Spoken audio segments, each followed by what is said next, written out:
Hi అండి, నేనండి మీ news presenter Kalyani. ఈరోజు తోటకొచ్చామండి. మీకు ఈ చెట్టు గురించి చెప్పాలండి నేను.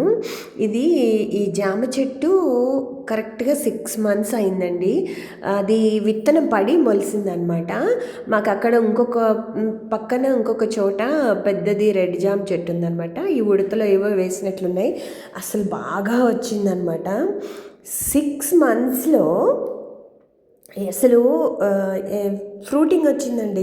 కాయలు కాసి ఫ్రూట్ వచ్చిందనమాట. మీకు చూపిస్తాను నేను. ఇదిగో నేను చెప్పాను కదా మీకు ఆల్రెడీ ఉంది పక్కన అని.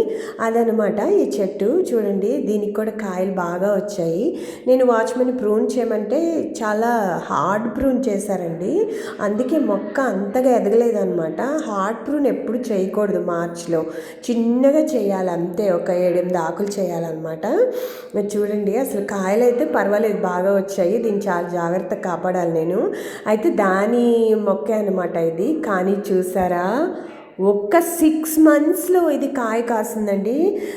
విత్తనం మొక్క 6 మంత్స్లో కాయ కాసిందంటే నిజంగా ఐ వాజ్ షాక్డ్ అనమాట.